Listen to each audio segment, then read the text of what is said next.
Insemmilkom nilqakom mill-ġdid tal-programm News.mt. Llum ma nistgħux ma nitkellmux dwar l-andament ekonomiku ta' pajjiżna. Infatti, kellna tkabbir ekonomiku li supera kull previżjoni inkluż dik tal-Kummissjoni Ewropea. News.mt ħar reazzjoni kemm ta' ekonomisti kif ukoll ta' imsieħba soċjali. Insegwuhom. Is-sena li għaddiet Malta rreġistrat tkabbir ta' 6.3% skont stimi proviżorji tal-Uffiċċju Nazzjonali tal-Istatistika. 6.3%, 4 darbit aktar miż-żona euro u l-akbar fi 15-il sena. Qed nitkellmu dwar it-tkabbir ekonomiku s-sena li għaddiet skont statistika pubblikata illum. Xida oħra ta' kemm Malta huwa pajjiż fejn il-bidla qed isseħħ.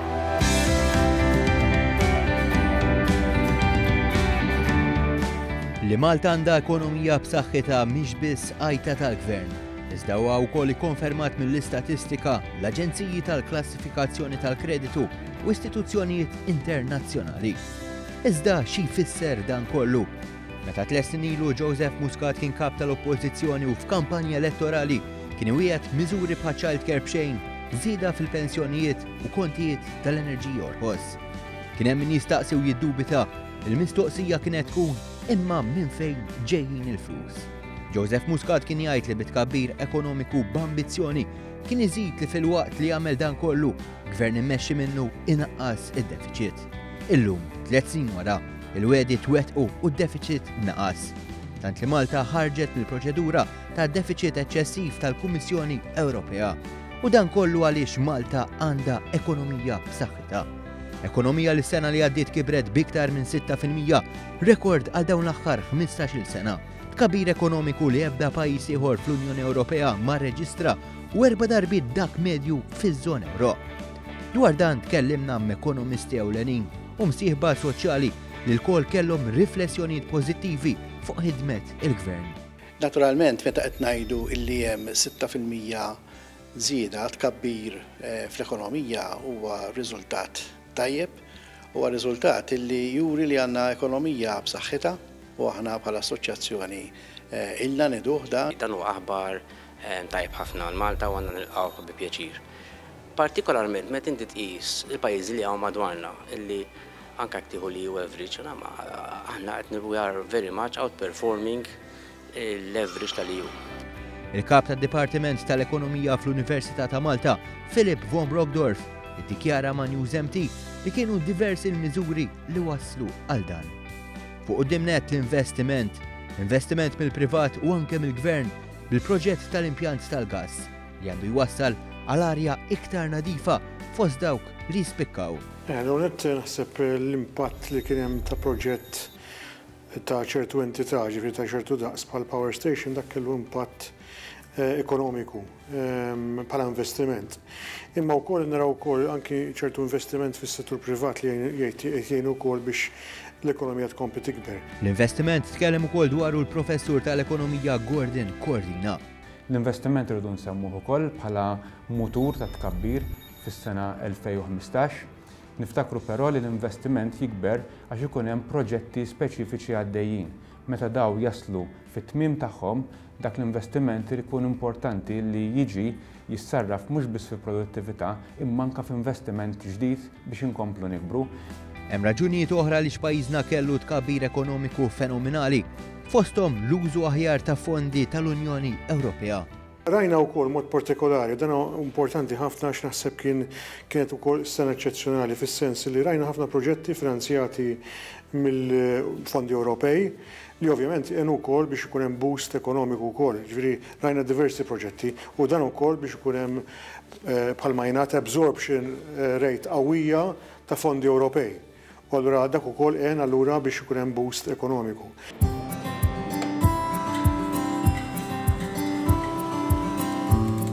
Bikkaw wkoll ix-xogħol u l-fatt li l-poplu llum qed jgħix kwalità ta' ħajja aħjar. Naraw li tkabbir kien sostanzjali, madwar kwart minnu mar għand is-settur tal-ħaddiema. Dan il-kwart ġie wkoll minħabba l-fatt li nħolqu numru ta' impjiegi ġodda. Anke l-imsieħba soċjali jikkonfermaw li l-qagħda tal-impjiegi tinsab fl-aqwa żmien li qatt kienet.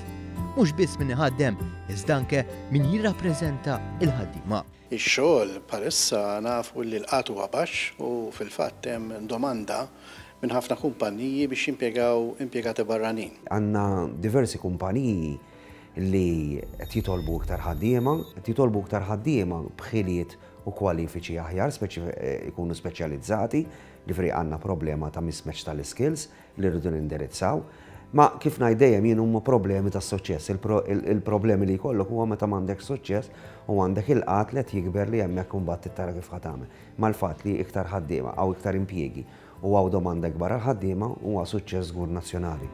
Il-preżenza ta' ħaddiema barranin ta' sikwit tqajjem kontroversja, iżda l-ekonomisti jsostnu li f'ekonomija li qed tikber b'din ir-rata jistgħu ikunu inevitabbli u l-impatt jista' jkun pożittiv. Ifisser ovvjament li s-suq tax-xogħol qed jinbidel, qed jistrasforma ruħu, qed naraw impatt ukoll ta' ħaddiema ġejjin mill-iktar mill-Unjoni Ewropea qed ifittxu xogħol f'Malta u dan huwa vantaġġ l-ekonomija fis-sens ovvjament allura l-operatur privat jista' jistrieħu wkoll allura fuq ħaddiema li ġejjin minn barra mill-pajjiż. Imma allura wkoll jindika wkoll li hemm xogħol għal daw li ġej minn barra biex ifittxu xogħol f'pajjiżna. Dan huwa fenomenu ġdid. Jista' jkun forsi jkun hemm fil-pajjiż li min jirreżisti l-fatt li jkollna daqshekk influss ta' ħaddiema barranin, imma huwa pożittiv żgur għall-ekonomija. U da jgħin ukoll fis-sens li mhux biss iżid il-konsum, imma wkoll iżid ukoll l-investiment anke fi proprjetajiet, eċetera, li qed jirriżulta fil-fatt l-aħħar xhur, l-aħħar snin. Din hija xi ħaġa li żżid il-konsum fejn in-nies jixtru iktar għaliex għandhom iktar flus fil-but. Rajna wkoll ċertu konsum, il-konsum qed naraw qed jiżdied. Rajna wkoll figuri anke fis-settur tar-retail li huwa inkoraġġanti wkoll. Jiġifieri rajna wkoll żieda fil-konsum. Dan wkoll allura biex ngħidlek jista' jkun attribwit ukoll għal tnaqqis fl-income tax li seta' wkoll kellu effett anke mhux dejjem inħass immedjatament imma jinħass dejjem wara ċertu perjodu ta' żmien. U dan allura wkoll għen ukoll biex ikun hemm tkabbir ekonomiku. Jingħad li wieħed mill-vantaġġi li għandha l-ekonomija Maltija huwa diversità. Għalkemm pajjiż żgħir, setturi huma diversi u dan jagħti xi ftit tal-vantaġġ. Il-fatt li anki hija ekonomija li hija diversifikata ħafna, allura għandek ħafna setturi, għandek sitwazzjoni fejn anki meta settur forsi jkun qed ibati kollok oħrajn li qegħdin ibattu għalih. Bħalissa għandna ekonomija li qiegħda xaqleb iktar fit tkabbir fis-servizzi. Allora, per eżempju, jekk naraw is-servizzi finanzjari, hemm servizzi oħrajn bħal iGaming, IT, daw qegħdin jespandu u servizzi oħrajn illi forsi mhumiex qegħdin jikbru b'daqshekk. Però importanti li ma nkunux pajjiż illi ngħidu minn issa nistgħu ma ninkwitawx, il-kompetittività tal-pajjiż u reputazzjoni tal-pajjiż tibqa' essenzjali biex dan it-tkabbir ikompli fis-snin li ġejjin.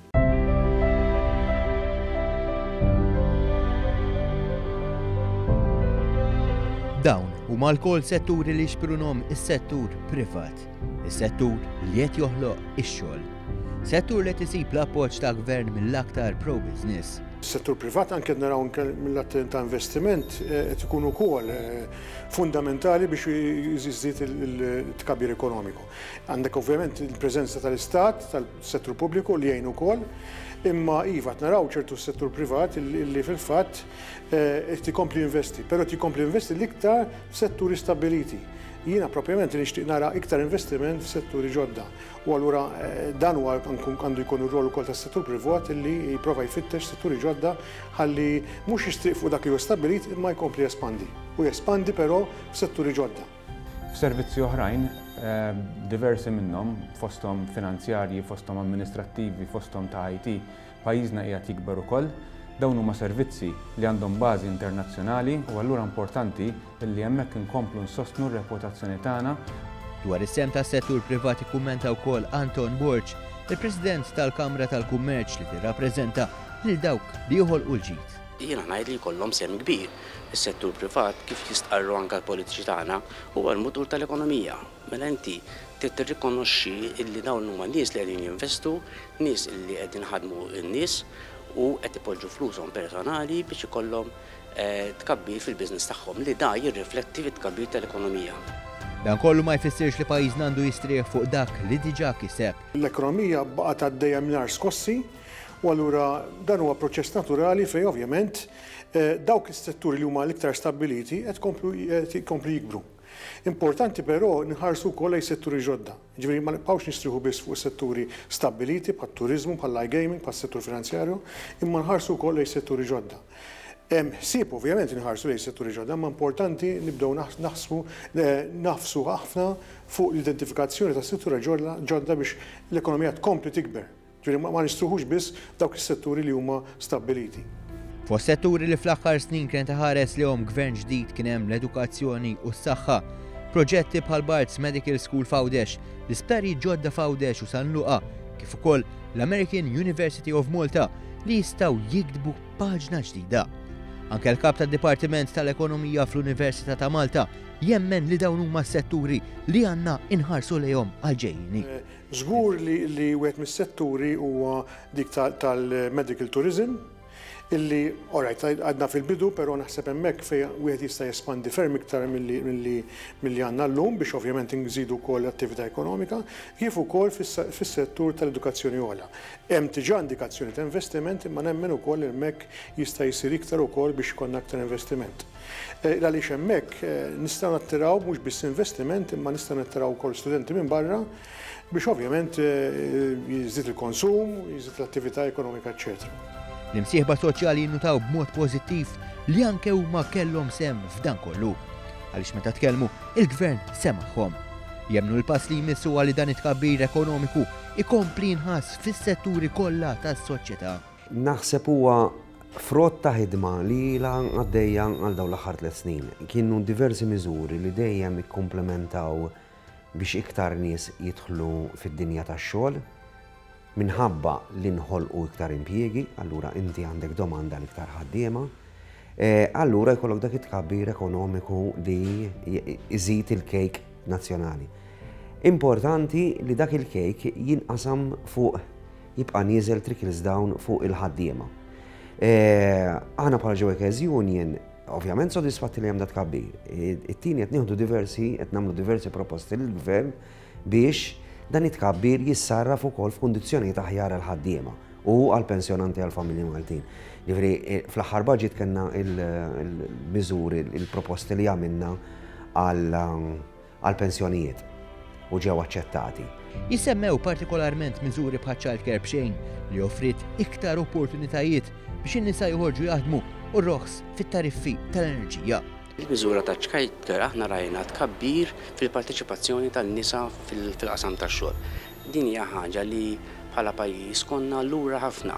Wasalniex, naħseb għadna ma wasalniex għal-livelli li għandu naslu għal-jom fil-parteċipazzjoni tan-nisa, però l-Child Care żgur li għenet u nkomplu naħsbu f'miżuri bħal daw fejn nkomplu żidu parteċipazzjoni. Fejn jidħol it-traħis tal-elettriku, aħna diġà għamilna stqarrija illi għenet ħafna fil-kompetittività, għenet ħafna biex il-flus li baqalhom daw il-kumpaniji ikomplu jinvestu, ikomplu jġeneraw aktar.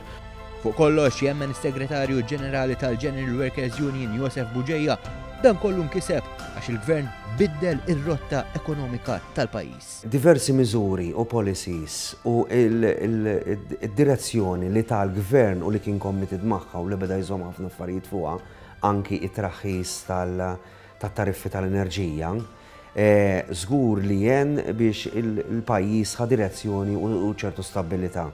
Naħseb l-aħħar amministrazzjoni, l-aħħar leġislatura kienet karatterizzata minn diversi battibekk li kien hemm fil-intern fih dan il-gvern li naħseb waslu għal ċertu biża' u instabilità.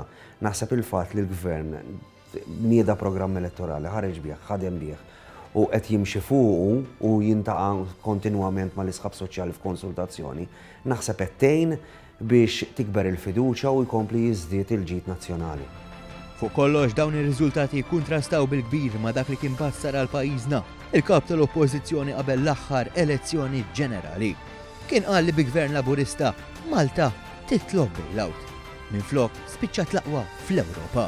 Il-kap tal-Oppożizzjoni kien bassar li bi-Gvern Laburista ħajkonna bailout. Kien bassar ukoll li jekk hu jitla fil-Gvern l-ekonomija ħajkabbara b'2.8%. Illum realistikament l-għandna bailout u laqqas għandna 2.8%, anzi. Ir-riżultati ekonomiċi li jmorru ħafna iktar b'saħħithom minn dak li tbassir ta' Simon Busuttil ta' 6.3% ġifieri aktar mid-doppju.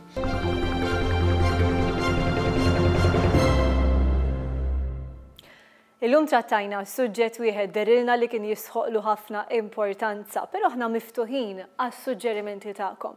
Għandna paġna fuq Facebook li tistgħu iżuruha biex tkunu kontinwament aġġornati u għandna wkoll channel fuq YouTube.